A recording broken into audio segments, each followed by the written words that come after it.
Halo, assalamualaikum warahmatullahi wabarakatuh. Kamu sedang mendengarkan Insan Insight Talk yang selalu berusaha memberikan insight pada seluruh insan manusia yang mendengarkannya di seluruh dunia. Khususnya kamu yang senang dengan konten-konten yang mengupgrade diri kamu tanpa harus susah payah membaca banyak buku. Kamu bisa mendengarkan talks ini kapanpun, dimanapun, sambil jogging, berbaring, atau driving, bahkan working. Kalau kamu pikir ini berguna, silakan bagikan pada sesama. Apa yang kita mau bicarakan sekarang? Konsep pengembangan tim berdasarkan rukun iman dan ihsan.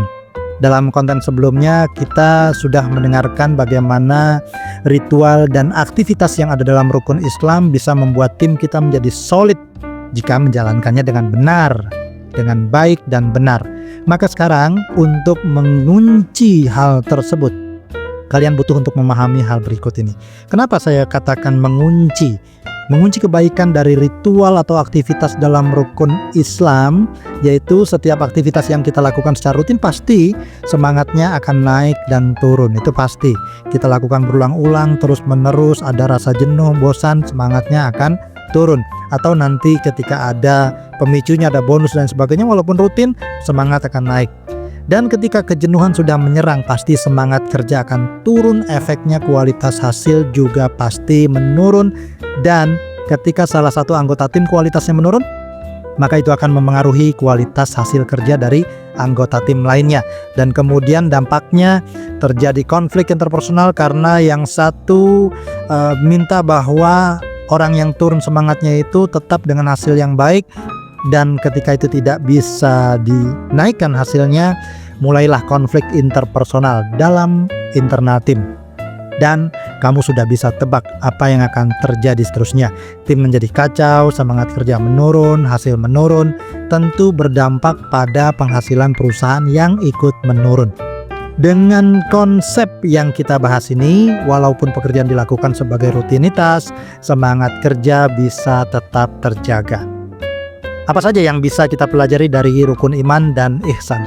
Keimanan pada Allah yang pertama. Keimanan pada Allah akan membuat kita sadar bahwa ada zat yang maha kuasa, yang maha berkehendak dan maha melihat. Dan kita sadar bahwa kita selalu terawasi. Hal ini nantinya berhubungan juga dengan ihsan yang akan kita bahas kemudian.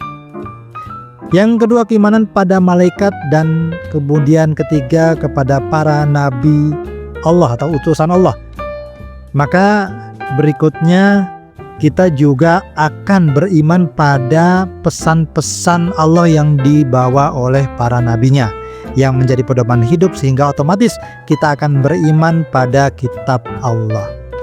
Kemudian Allah mengajarkan kita tentang konsep qada dan qadar, yaitu kehendak Allah, hal-hal baik terjadi pada diri kita atau sebaliknya, sehingga kita sadar bahwa kehidupan tidak selalu ada di atas, tetapi juga ada kalanya ujian datang sehingga mental kita sudah disiapkan dengan keyakinan ini. Dan terakhir adalah beriman pada hari akhir, yaitu hari di mana kita harus mempertanggungjawabkan semua yang pernah kita lakukan di dunia. Ini juga mengajarkan pada kita untuk bertanggung jawab bahwa di dunia ini kita hanya boleh melakukan kebaikan dan menghindari keburukan. Karena setiap kebaikan akan mendapat ganjaran dan setiap keburukan akan dipertanggungjawabkan. Jika konsep ini sudah terpatri dalam mentalitas setiap anggota tim, pasti mereka akan melakukan tugas-tugasnya sebaik mungkin, apalagi ketika mereka juga sadar dengan konsep ihsan, yaitu sikap berlaku profesional, bekerja dengan baik untuk menghasilkan kebaikan. Baik saat ada orang yang melihat, misalnya ada bos yang melihat, supervisor melihat, atau ketika orang-orang tersebut tidak melihat. Jadi konsep ihsan ini seperti yang Nabi SAW sabdakan, anta'budallah ka'annaka tarohu fa'illam takun tarohu fa'innahu yaroka. Jadi artinya adalah kamu menyembah Allah seolah-olah kamu melihat Allah. Tapi jika kamu tidak bisa melihat Allah, yakinlah bahwa sesungguhnya Allah melihat kamu.